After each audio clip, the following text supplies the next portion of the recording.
যদি কয়েদি কামড় পড়ে আছে তাকে কয়েদিকে এক্ষুনি মিলিটারি করে বড় মিলিটারি কাটার সামনে মারবে। এক্ষুনি যদি আবার আমি গেরুয়া কাপড় পরে আসি মহারাজ, একটা দেহকে আমি যা সাজাবো তাই। এই দেহটা কারো কাছে পুত্র, কারো কাছে স্বামী, কারো কাছে পিতা, কারো কাছে মাসি, কারো কাছে মেসো, কারো কাছে মেসো, কত রকম পরিচয়। কিন্তু কোনটা ঠিক? কোনটাই ঠিক না, সবটাই ক্ষণস্থায়ী। কেন? দেহটাই ক্ষণস্থায়ী। অথচ ক্ষণস্থায়ীটাকে নিয়ে আমরা এত বাড়াবাড়ি। এই যে সাধু মহাপুরুষদের ক্ষেত্রে 280 বছর বেঁচে আছেন তলঙ্গ গোস্বামী, লোকনাথ বাবা, এই কি? কারণ বেশি দিন বেঁচে থাকলে মহাযোগী হয়ে যাবে, অল্প দিন বেঁচে থাকলে মহাযোগী হবে না। কে বলেছিল? একটা লাইফ স্প্যান তো আছে মানুষের, সে স্প্যানটা বাঁচলেই যথেষ্ট। তাকে 80 বছরটাকে 280 করার কি মানেটা আছে? এবার ওই লেখকের বই ছাপিয়ে দিলাম, আমার বাপরে 280 বছর হটকের বই বিক্রি হয়েছিল। ব্যবসা, रविंद्रनाथ बहुत बड़ा व्यवसायी था, इतना किताब लिखा कि बहुत पैसा कमाया। লব ছাড়া কোথাকার মানে কোথায় নিয়ে চলে, ওইরকম উপবাস, ওইরকম। যেমন ঘট বুঝি, আমরা বুঝি না, কারণ বুঝতে গেলে যে প্রচেষ্টা, জানবার যে আগ্রহ, ওটাই আমরা নষ্ট করে দিয়েছি। এবার বলো তোমরা, আমার বক্তব্য একা বলে আর তোমরা পেট ভরাচ্ছ, তোমরা আমাকে পেট ভরতে পায়ের তলায় হাঁস কেন দেওয়া হয়েছে? আবার একটা বিনা আছে, কেন বিনাটা? হাঁস কেন? আমি তো পেলে হাতে গলা কেটে আগে মাংস দিয়েছি, আর তাহলে পেট ছিটে নিয়ে আবার তো পরিবর্তন হয়ে গেল। তাকে আমি ওই দেহটার কন্টিনিউশন কি করে বলবো?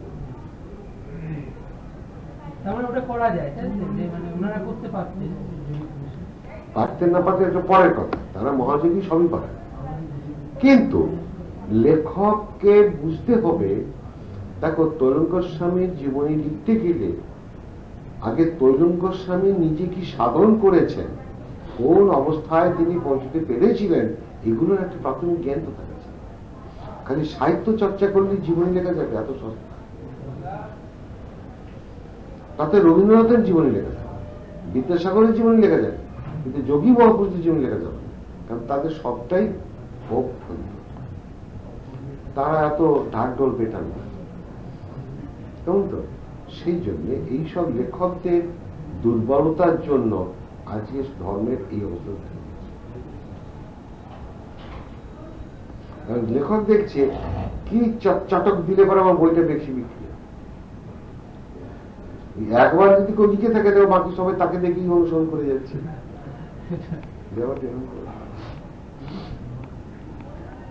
কিন্তু গীতার শ্লোকটাকে পরিবর্তন করতে পারছে না, কারণ তাকে অতখানি বিদ্যে নেই। অ্যাকচুয়ালি গীতার মধ্যে আছে 699টা শ্লোক, তাকে আবার কোন সাধু বাবা টাধু বাবা একটা শ্লোক জুড়ে দিয়ে 700 করে দিয়েছে।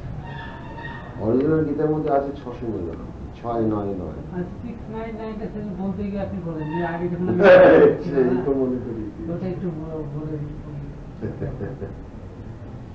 নয় 18, এই 18কে পেতে গেলে 6কে চাই,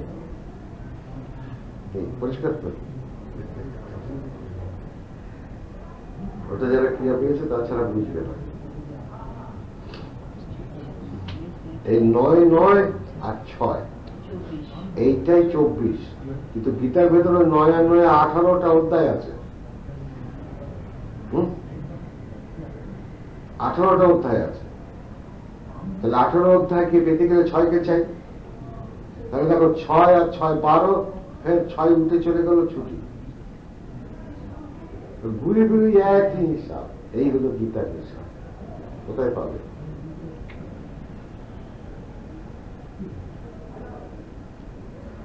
একটা জিনিস আমার জানার ছিল,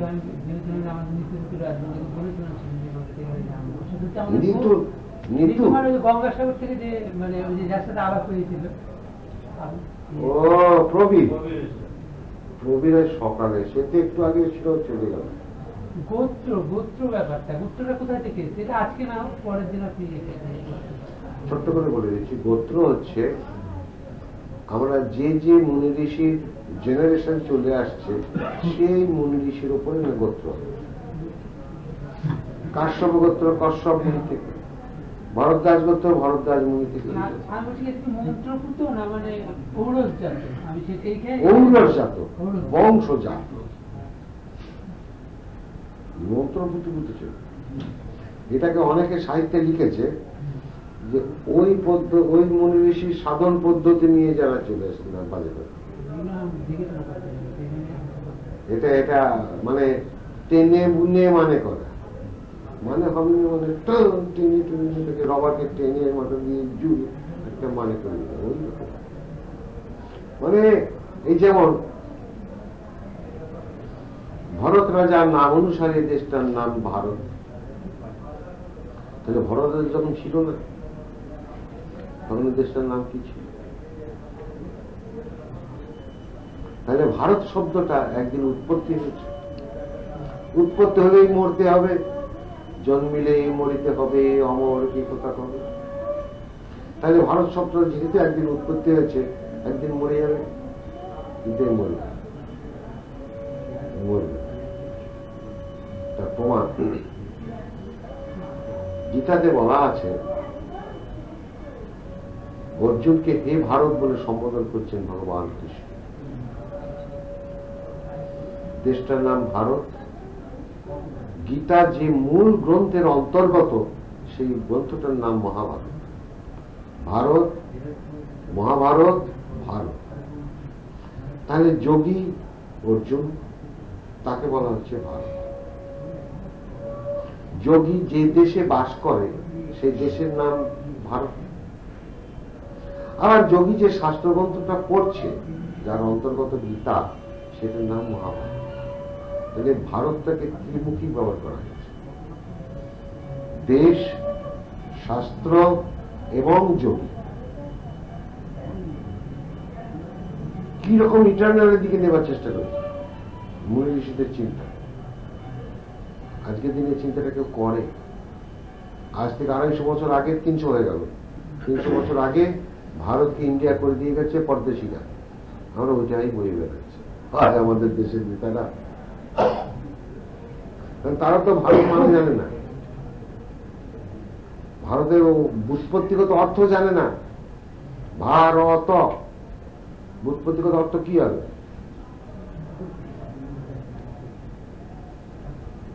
ভা দীপ্তি, র তেজ বন্যতত্ত্ব, ত তারণ, ত্রাণ করে দেবে। তাহলে যে মাঝখানে র বন্যতত্ত্ব, দেহের মাঝখানে বন্যতত্ত্ব, ভা র ত, এই বন্যতত্ত্বকে, অর্থাৎ বন্যতত্ত্ব হচ্ছে অর্জুন নাভিতে, তাকে ধরে যদি সে আমি প্রাণ কর্মানি চা করে ওর মধ্যে যদি ডুবে যেতে পারি, তাহলে মূলাধার থেকে আমি তুলে নিয়ে গিয়ে সেইখানে গিয়ে পৌঁছে দিয়ে ত্রাণ পেয়ে যাব। এই জন্য এর নাম ভারত। তাই কি বলা হয়, যোগ ছাড়া ভারত নাই, ভারত ছাড়া যোগ নাই। এতই সস্তা, সেই ভারতটা কোথায় নিয়ে গেছে? খালি ভোগপাত। গ্লোবাল মানেই তো ভোগপাত, টিভি মানেই তো ওষুধ।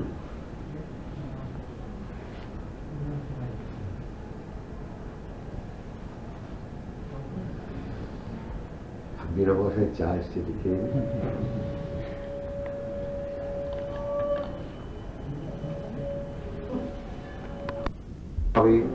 হাজার বছরের হিসাব এবার ভালোভাবে বুঝে লবে। কেন 1000 বছরের হিসাব বুঝবে? হ্যাঁ, 1000 বছর, 750 না, 700 আর 250, 950, আর আমরা পরাধীন হয়েছে আরো 50-53 বছর, 1000 বছর হলো না? এটা তো পরাধীনই তো আছে। আমরা স্বাধীন হয়েছি সত্যিকার। তোমার ধর্মের কথা তুমি বলতে পারবে না, তাহলে তোমাকে উৎখাত করে দেবে। তুমি সনাতন ধর্মের মানুষ, ও সব ঠিক। বিদেশ থেকে আমদানি করা ধর্মের কথা যত খুশি বলো, সব ঠিক আছে, কিন্তু ভারতের ধর্ম ভারতে চলবে, তাই তো? তাহলে মৌলবাদ হয়েছে। তুমি ভারতের মন্দির তৈরি করতে পারবে না, আর যাই তৈরি মন্দির তৈরি করলে এনকোয়ারি হবে, কেন মন্দির তৈরি করছো, টাকা কোথায় পাচ্ছ, এর মধ্যে মৌলবাদী আসছে কি? তাহলে তুমি আগে যা পরাধীন ছিলে, এখন তার চেয়ে বেশি পরাধীন হয়েছ। যেটাকে তোমাদের স্বাধীনতা আমরা বলছি, এটা বেশি পরাধীন হয়েছে। তাতে কোনো খবর কাগজ তো লিখছে না। আর খবর কাগজের সাংবাদিক মানেই হচ্ছে সে সব জানতা। ওই একটা জাত আছে, সব জানতা। ওরা এমনকি জুতো সেরাতে চণ্ডীপাল সব জানতা। ওদের ওপর যা জ্ঞানী নাকি পৃথিবীতে নেই, কারণ কলমটা ওদের, কাগজটা ওদের, যা লিখবে তাই বেরোবে। অতএব ধর্মের কথা চলবে। তাই এই যে 1000 বছরের পরাধীনতা, এর হিসাবটা এবার বুঝে নেবে। ভারতের বাণী শান্তির বাণী, করে না কবু হানাহানি। ভারত মাতা অসুর দলন করবে এবারে জানি। গ্লানির অধ্যায় শেষ হয়ে করবে এবার সত্য যুগে পদার্পণ। অসুর সব করবে এবার সমর্পণ। সনাতন ধর্ম তুলছে মাথা, শোনো মানুষ ভাই। মিথ্যা ধর্ম শেষ হবে, ভয় নেই তাই।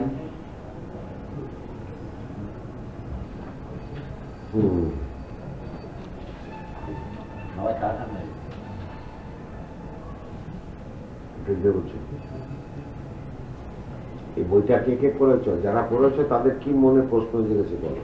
ভালো মন্দ, হ্যাঁ না? আরে তোমাদের কাছ থেকে তো আমার কিছু শেখার আছে, নাকি নেই?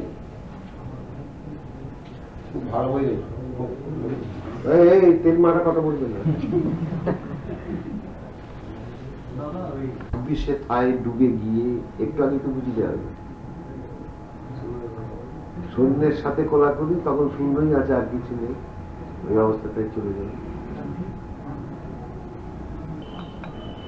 আর কি আছে জানার? जाना जाना सबको कहते, जाना को नहीं जाना है। কি বুঝলে? আরে বলো, তোমরা লেখাপড়া শিখছো, বলো।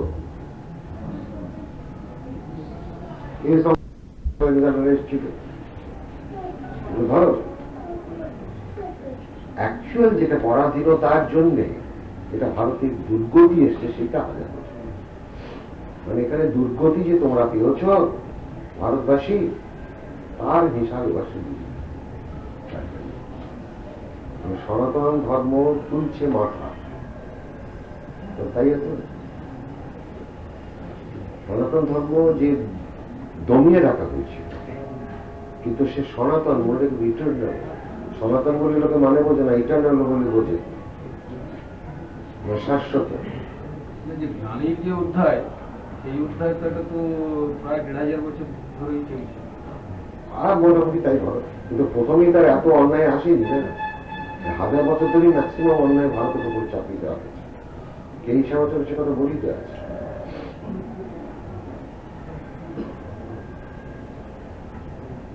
সে কথা বলতে গেলে তো বুদ্ধ থেকে প্রথমে তো ধর্মের বিভক্তিকরণ করেছে।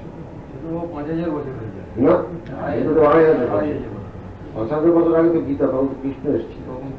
কৃষ্ণের 2500 বছর পরবর্তীকালে বুদ্ধদেব এলেন, এসে বলেন দেখো তোমাদের ছিল একটা ধর্ম, দেখো দুটো মারপিট করো, একই জায়গায় দুই হলেই তো প্রতিদ্বন্দ্বী।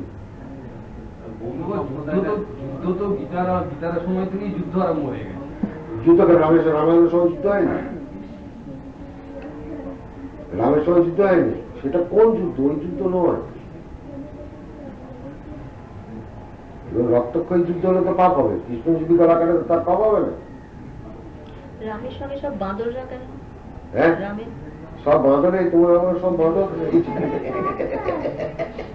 হুপ হুপ করে ল্যাজ খসে গেছে। তাই সব বৌদ্ধ সম্প্রদায় নিয়ে স্থাপন করেছিলেন, তার অনুগামীরা। দেখো বুদ্ধদেব নিজে কিছু ভাষণ দিয়েছিলেন, সেগুলোকে চিহ্নিত করে গেলেন যে শান্তিষ্ট আছে না। কিন্তু আমার যতটুকু ধারণা বুদ্ধদেব নিজে আলাদা ধরনের স্থাপন করেননি, এটা পরবর্তীকালে শীঘ্র দেখতে পারেন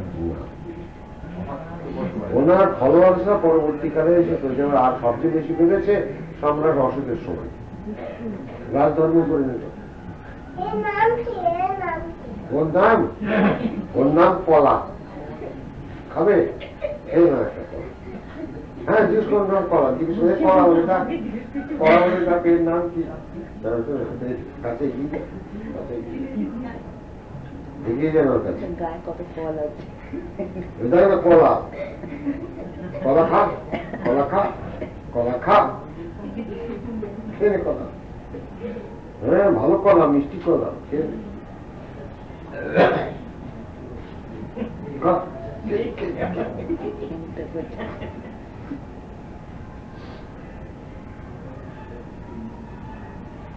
এর নাম কি? এর নাম কি? ঠিক বলছে, ঠিক বলছে, ঠিক বলছে। তাহলে এবারে আজকের মতো বন্ধ করা যাক নাকি আরো আছে কিছু? বলো। বন্ধ করে দিলে বাটা বন্ধ করে দিলে আজকে সারাদিন বহুত বাবা সকালবেলা দীক্ষা টিক্ষা ছিল।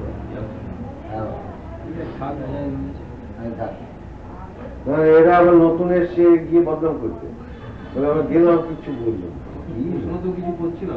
হ্যাঁ প্রশ্ন তো কিছু করছে না, তো বন্ধও করছে না, আবার হ্যাঁ বন্ধ করুন তাও বলছে না। তাহলে আমি কি করি এখন? ওই দেখো এই দুজন নতুন, ওখানে দুজন, চারজনের, এখানে একজন, পাঁচজন নতুন। হ্যাঁ এই মরেছে, যারা জানে না তারাই তো প্রশ্ন করে জানবার জন্য। জেনে সেই সংস্কারটাকে ঠিক করাচ্ছে, সেটাকে ফেলে নতুন নেওয়াটাই ভালো। আমরা জানি আমি আজ পর্যন্ত যা করে এসেছি তা ভুল, সেটাকে ফেলে দিয়ে নতুন নেওয়াটাই সেই আশাতেই আসে। কারণ যাদেরই আপনি জীবনের কথা বলেছেন এবং সবার কাছে জীবনী প্র্যাকটিক্যালি পড়েছি, এক সময় গিয়ে দেখি সেখানে আর তাও দেখা যায় না। নয় দেখেছি তার জীবনে এমন একটা ঘটনা ঘটেছে যার ব্যাখ্যা কেউ দিতে পারেনি, এবং নয় দেখেছি সেটা পুরো পূর্ব নির্ধারিত ব্যাপার, নয় জন্মই পূর্ব নির্ধারিত। এবং সেক্ষেত্রে গিয়ে তখন দেখেছি আর কোনোটাই মেলানো যায় না। যখন ভারতের সাধক পড়েছি তখন দেখেছি শ্যামাচরণ রায় মশাইয়ের জীবনের সব থেকে বড় মোড় ধরে রানী খেতে গিয়ে তখন বাবাজি মহারাজের সাথে দেখা, এবং সেই ঘটনাটা সেইখানেই কেন ঘটলো, সেটা আগে তার জীবনে হলো না কেন, সেটার উত্তর কখনো পাই না। তখন মনে হয়েছে যাই করি না কেন এই উত্তর পাওয়া যেতে গেলে তাকে জিজ্ঞেস করতে হবে যিনি এটা করেন বা যিনি এটা বলেন।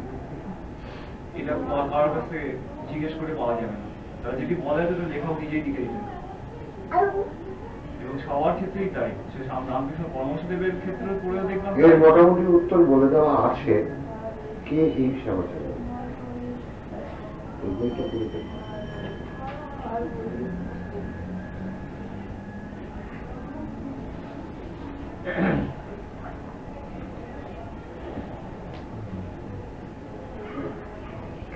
এই বইটির মধ্যে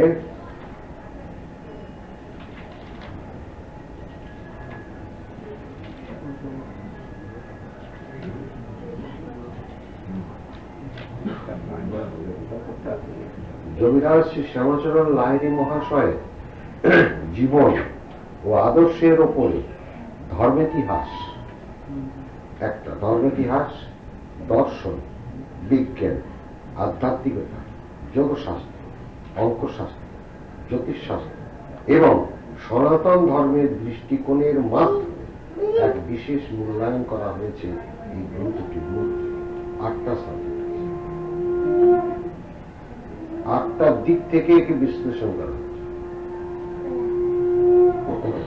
কাজে কেনই বা তিনি রানীক্ষেতে গিয়েছিলেন, শ্যামাচরণটা কে, আগে এটা বুঝতে হবে। একজন কি এই যেমন তুমি বললে তার জীবনের মোড় ঘুরে গেল রাজনীতি, কথাটা কি ঠিক? যদি বলি মোড় ঘুরে গেল তাহলে তিনি একজন নিছক মানুষ, যে নিজ মানুষের রূপ ধরে এসেছিলেন, ঠিক কথা, কিন্তু নিছক মানুষ কি বোঝা না, নাকি এর উপরে আর কিছু ভাবার আছে? কৃষ্ণেরও তো একটা মনুষ্য মূর্তি আছে, তাহলে তিনি কি নিছক মানুষ? শিবেরও তো একটা মনুষ্য মূর্তি দেখা যায়, তাহলে কি তিনি নিছক মানুষ? রামেরও তো একটা মূর্তি দেখা যায় মনুষ্য মূর্তি, তাহলে তিনি কি নিছক মানুষ? আমরা কখন নিছক মানুষটাকে ভাবতে পারি? সাধারণ মানুষ, তার জীবনের মোড় ঘুরে গেল। কিন্তু যিনি বলছেন আমি কৃষ্ণ, আমি মহাদেব, আমি চতুর্ভুজ নারায়ণ, আমি আদি পুরুষ ভগবান, স্বয়ং ভগবান, আমি নিরাকার ব্রহ্ম, আমার রূপ থেকে জগতের প্রকাশ, সর্বব্যাপী আমি আছি, আমি ছাড়া এই জগতে কিছু নেই, आसमान का सूर्य रूप हमारा है, हम छुड़ाए कोई नहीं, हम ही एक पुरुष है और कोई नहीं। তাকে আমরা নিছক মানুষ ভাবতে পারি? তেমন পুরুষের জীবনের মোড় ঘুরে গেল, এ কথাটা কি ভাবতে পারি? যদি কোন লেখক লেখে, আমি বলবো সে লেখক নয়। তাহলে বিচারটা হলো কার বিচার? ভগবানের বিচার। কে করবে? মানুষ?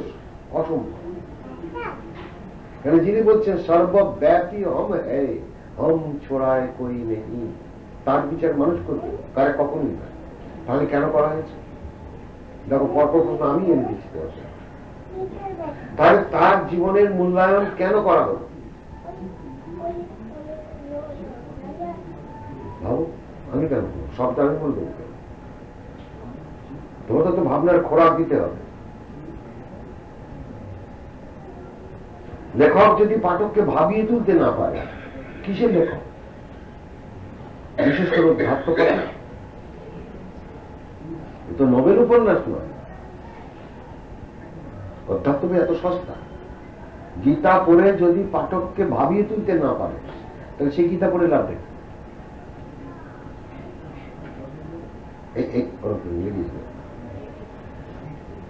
গীতা পড়ে যদি তোমার ভেতরেতে উন্নত চিন্তা ভাবনার উদ্রেক যদি না হয়, তাহলে সেই গীতা পড়াও যা না পড়াও।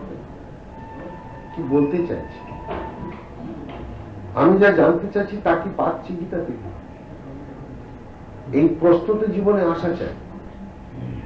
গীতা তো অনেকেই পড়ে, কিন্তু কেন প্রথম অধ্যায় বিষাদ্য, দ্বিতীয় অধ্যায় সাংখ্যযোগ? কেন? আবার আছে ভাব। কেন 18টা অধ্যায়? কেন অত বড় 700 শ্লোকের ব্যাখ্যা দিয়ে একটা এই মোটা গীতা? তাকে কয়েকদিন কি আর তয়কার গীতা, এই দুটো অক্ষর দিন পুরোটাকে বোঝাতে চেয়েছে। সেই জন্য এই বইটার নামকরণ হচ্ছে কে এই শ্যামাচরণ, বুঝবার চেষ্টা করা। এগুলোই ভাববা কি শ্যামাচরণ। একটা আশ্চর্যবোধক ব্যাপার থাকছে, একটা জিজ্ঞাসা চিহ্ন লুকিয়ে আছে, সেটাকে খোঁজো, সেটাকে বের করো। বইটার ভেতরে কৃষ্ণের ছকের সঙ্গে আর শ্যামাচরণের ছকের সঙ্গে কম্পেয়ার করে দেওয়া আছে। কি বলতে চাইছে? আজ পর্যন্ত সারা পশ্চিমবঙ্গে, সারা ভারতবর্ষে জ্যোতিষী তো অভাব নেই। কোন জ্যোতিষী কিছু বলতে পেরেছে? একখানা চিঠি তো আমি পাইনি আজও। হাজার হাজার বইতে বেরিয়ে গেছে। কোন জ্যোতিষ আসুক না, বলুন না। বরং জ্যোতিষটা বলছে, যখন এই পুরাণ পুরুষ বইটা বেরোলো, সকল যারা কাগজে নাম করা জ্যোতিষ, আজকাল তো কাগজে নাম উঠলে তো নাম না উঠলে তো মানে নাম করা হয় না, না কেউ চেনে না। প্রচার সর্বস্ব জগতার। সেরকম 4 জন বড় বড় জ্যোতিষী 4 বার আমার কাছে এসছে। সময় বইটা বেরিয়েছে, আমি জানি ওটা আমার সাবজেক্ট না, সে মালিকে দিচ্ছে। এই যোগেরাজের জীবনী লেখার জন্য বহু বছর ধরে চেষ্টা চলেছে। আমার গুরুদেব নিজে বলছে, তা বলছে এখন তোমার বাবা আমি তো লেখকই নই, ভাবতে কিন্তু যেহেতু গুরু আজ্ঞা আমি ফাঁকি দেব, ফাঁকি দেব। গুরু আজ্ঞা মানে আমার কাছে ভগবান আজ্ঞা, বেদ বাক্য, ওখানে কোনো খাতি নেই। তাই ওই পুরাণ পুর লিখতে লিখতে পায়খানে গিয়ে বসেছি, ছোঁচাই নিচু করে বসে আছি, না ছুঁচিয়ে বেডরুমে চলে গেছি, ভুলে গেছি। 1 ঘন্টা পরে বাড়ির লোকেরা ঠক ঠক করছে, আর কি হলো 1 ঘন্টা এরকম পাইছিল। ও হ্যাঁ,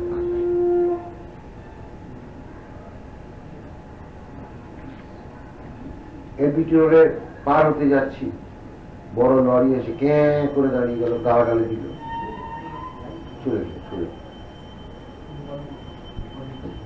মরিনি।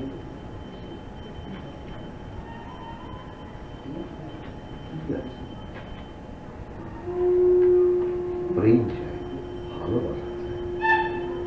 ওই বাজারে লেখক যারা, ওটা আলাদা জিনিস। একটা আর্টিকেল লিখি 500 টাকা পায়, আর খবরের কাগজে নাম উঠবে, তবে আমার নাম ফাটবে, ও তো নামের কাঙাল। নাম নিয়ে কি হবে, নাম তো ক্ষণস্থায়ী। ইন্দিরা গান্ধী ছিল ভারতের মুক্তি সূর্য, ফুটুস ফুটেছিল, আপনি তার কেউ নাম করেন না। মহাত্মা গান্ধী, জওয়াহরলাল নেহরু, কি নামি নামি নেতা, কেউ নাম করে না। রাজনীতি বড় কুটির নীতি, যাবে না সঙ্গে মরণে। কি হবে, কেন এসেছি, কোথায় যেতে হবে, কি আমার কাজ, ভাবতে হবে। ভাবো বসি নিশিদিন, না ভাবলে তুমি তো সব পারো কোথার থেকে। এই যে কবিতার বইটা, এইটা 8-10 বছরের চিন্তার খোরাক আছে। 10 বছর তো হবে, যতদূর সম্ভব তারিখ দেওয়া আছে, যেখানে তারিখ ভুলে গেছি লেখা নেই সেগুলো দেওয়া আছে। কি আছে এই 10 বছরের ওপরের খোরাক চিন্তাটা এর ভেতরে রাখা আছে।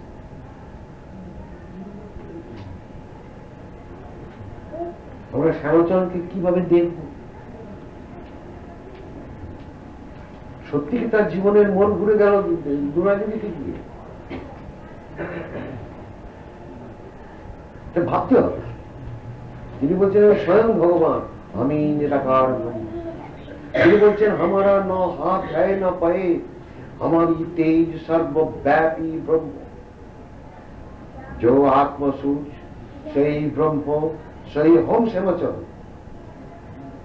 আবার বলছেন সূর্য নারায়ণ ভগবান, জগদীশ্বর সর্বব্যাপী হম হে। কি বলতে পারে? তাকে আমি যোগী শ্রেষ্ঠ বলবো, তাকে ভগবান বলবো, তারও তো ওপরে। তাকে মানুষ বলবো, অনেক এদের চিন্তাধারা। বলছেন আমার অনন্ত ক্ষমতা, যা ইচ্ছা তাই করতে পারে। অনন্ত সৃষ্টি আছে, নেই নেই। ইচ্ছা করने के पहले मनोवासना पूर्ण होता है। ইচ্ছা করার আগেই আমার সব হয়ে যাচ্ছে। কালীকে বলছেন নাচো কালী কোমর নেড়ে আমার মাথায়, কেন? আমি হে মহাদেব। ভাবা যায় এ মানুষ? তাই পাশ্চাত্য দর্শন মানুষ কখনো ভগবান হতে পারে না এই কথা বলে, কিন্তু ভারতীয় দর্শন মানুষ ভগবান হতে পারে এই কথাটা বলে। দুটো ফিলোসফির মধ্যে আকাশ পাতাল তফাৎ আছে। তাই রামকে ভগবান বলে, কৃষ্ণকে ভগবান বলে, এত পার্থক্য।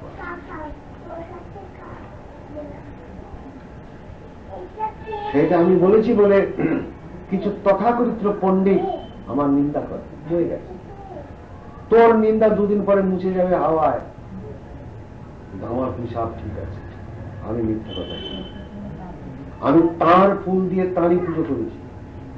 তাহলে তুমি কেন বলেছো স্বয়ং ভগবান? তাহলে তুমি মিথ্যা কথা বলেছো, আমি তো, এ তো আমার কথা নয়। একটা বন্ধন একটু পরেই হবে। তুমি শ্যামাচরণ, তুমি মহাদেব, তুমি শ্রীকৃষ্ণ ভগবান। কে তুমি? শ্যামাচরণ।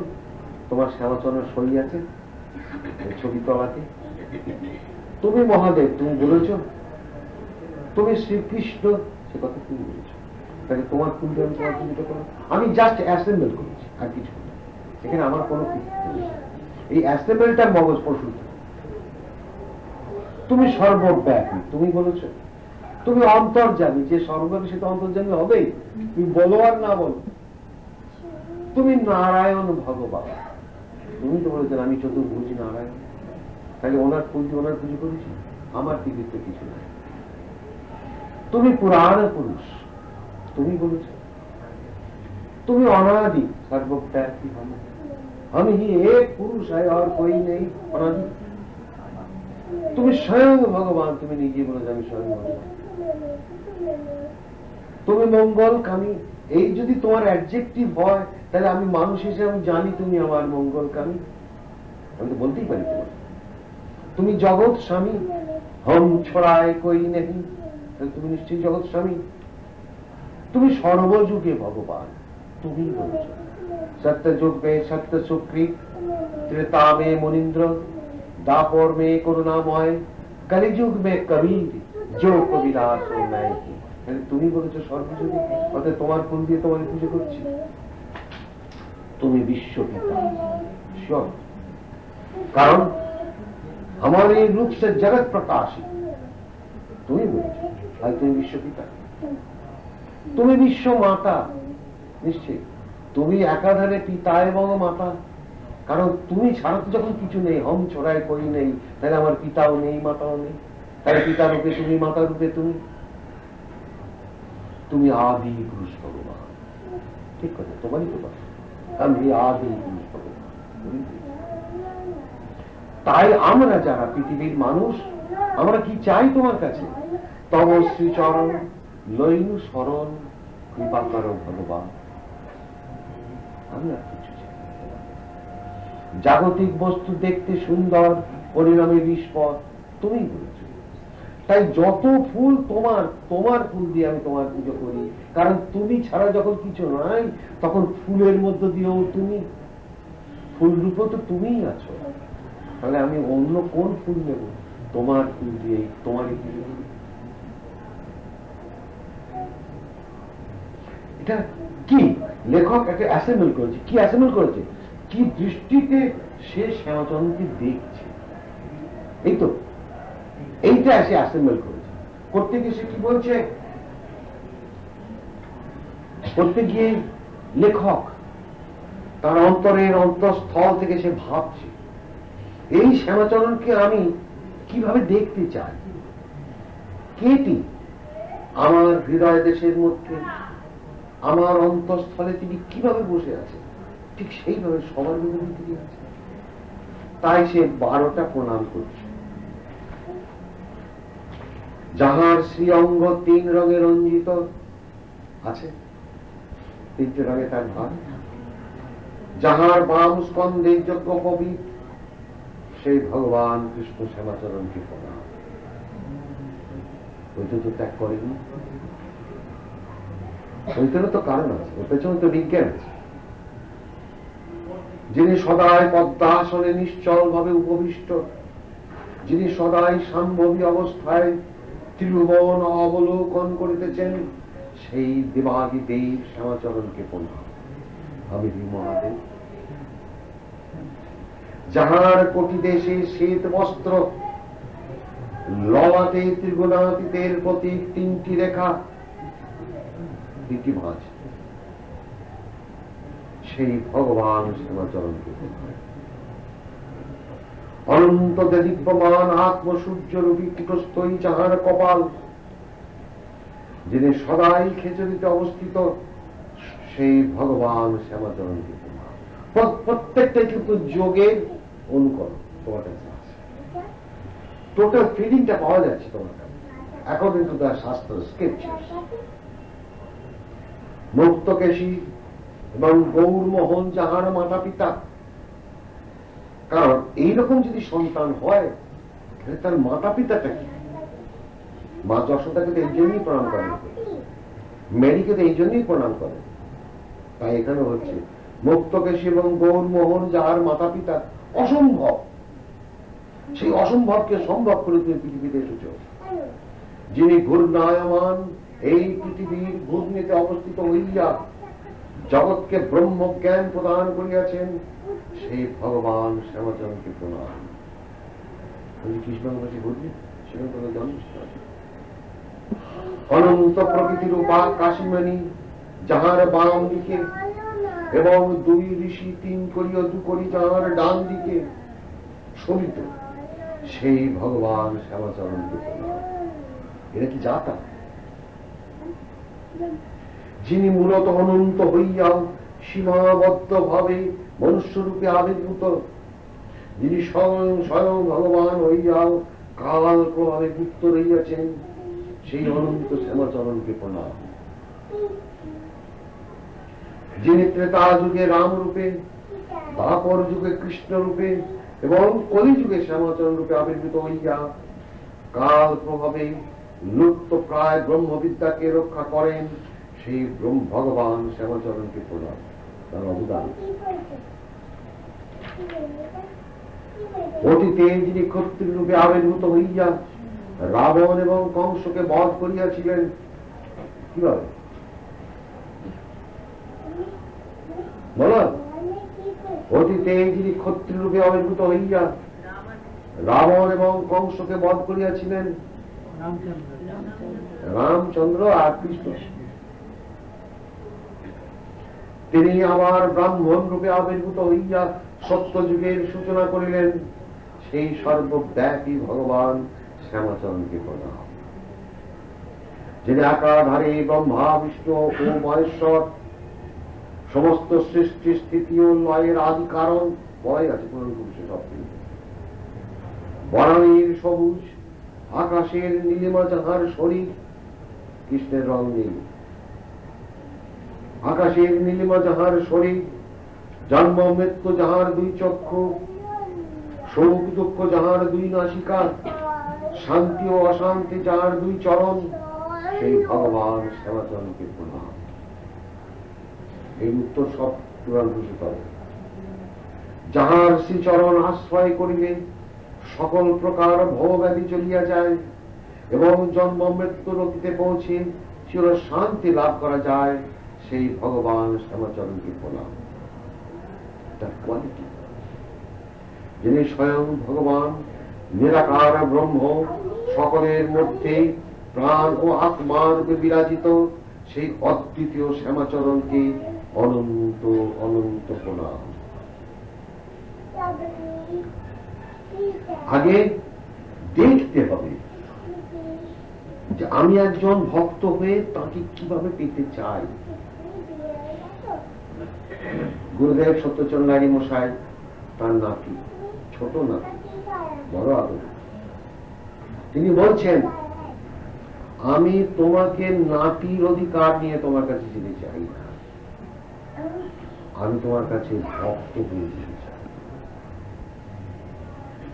আমার ঈশ্বর তুমি, প্রভু তুমি, দাস আমি, আমি না করিলে পূজা, পূজা তব নাহি হয়। দৃষ্টিভঙ্গি পাল্টাতে হবে, তবে ঠিক জায়গাতে যাবে না। তন্ময় থাকতে হবে তা, কিন্তু তাকিয়ে থেকে তন্ময় হয়েছে। ওই জন্য চোখ দুটি বন্ধ করি, নিজেকে যখন দেখি ওই যে, কিন্তু সেটা প্রচুর ক্রিয়াশীল। যত ক্রিয়া করবে, প্রেমের সাথে ক্রিয়া করবে, হৃদয়ের সাথে ক্রিয়া করবে, ততই তার সাথে মিশে যেতে পারবে। তখন তুমি আর আমি কেউ আলাদা নয়। যেটা যাওয়া যায়। ঠিক আছে, বন্দনা হোক আজকের মতন। আর তবে বলেছি টুনিমণি,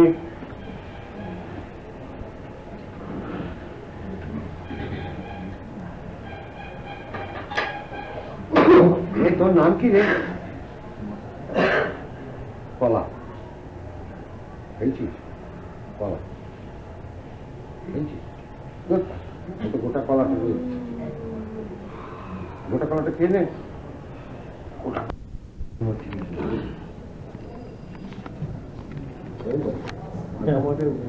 আমার কথা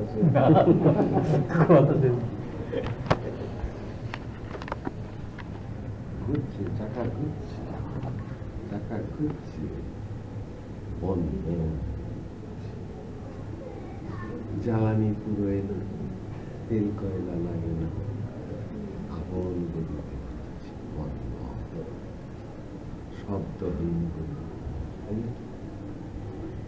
কোনো শব্দ নাই, তার মানে পলিউশন। তেল কয়লা নাই, পলিউশন নাই, শব্দ নাই, অতএব সাউন্ড পলিউশন নাই। কি শিখব? অথচ ভাবো বসে বসে পৃথিবীতে কি করতেছে? খাবো আর কোরবানি করবো আর অন্য করতে চলে যাবে। কি বুঝতে পারবো? কি কোনো লাভ নাই, কোনো লাভ নাই। কত জন্ম জন্ম ধরে ঝগড়া করেছি, মারপিট করেছি, কামাকামি করেছি, আর ভালো লাগে না।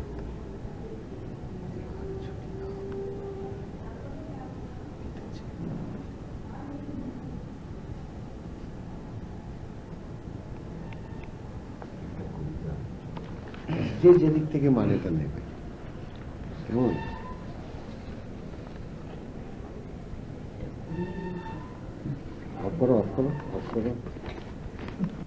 দেখা একটা কবিতা, যে যেদিকে মানে নেবে, কিন্তু আগেই বলে রাখছি, কিন্তু এর একটা মূল উদ্দেশ্য আছে। কোন সুদূরে ফেলেছ ছুড়ে, এখানে হয়েছি একা, বহু দূরে পড়ে আছি, কতদিন তোমার পাইনি দেখা। দেখা যদি হয় কোনোদিন, কৈফিয়ত চাইব না কিছু, তৃপ্তি ভরে দেখার আসে, কেবল চলবো পিছু পিছু।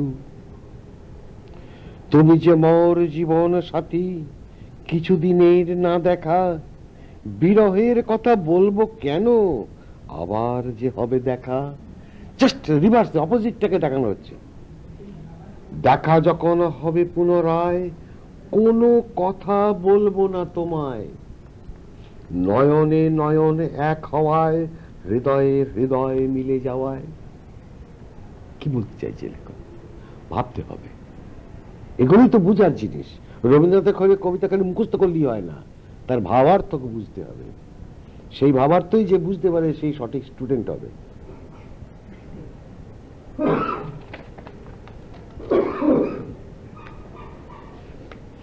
কি করে বলবো তোমায় মনের সব কথা? কি করে বলবো? কারণ তোমার কাছে আমার কথা পৌঁছবে না। কি করে বলবো তোমায় মনের সব কথা, জমে আছে বহুদিনের দিনের জমাট মারা ব্যথা।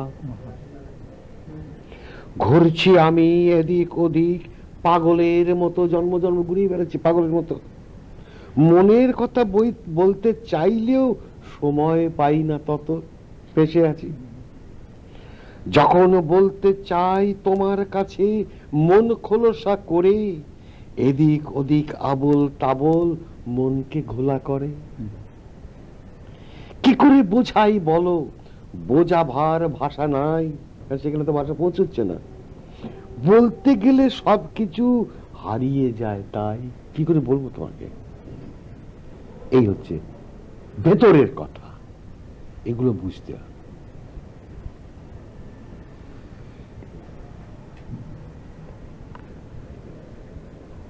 আরেকটা কইতে বলি, পাগল শানু কেঁদে ফেরে ওরে ক্রিয়াবান, তোদের সামনে এসে গেছেন স্বয়ং ভগবান। ঘুমিয়ে তোরা থাকবি কতকাল, ওঠ না জেগে এবার, স্বয়ং তিনি এসেছেন দুয়ারে, তিনি যে ভগবান সবার। ক্রিয়ার মাঝে কর না তোরা তোরা ভগবানের কিছু কাজ, কোমর বেঁধে লাগ না তোরা, ঘুচে যাবে সব লাজ।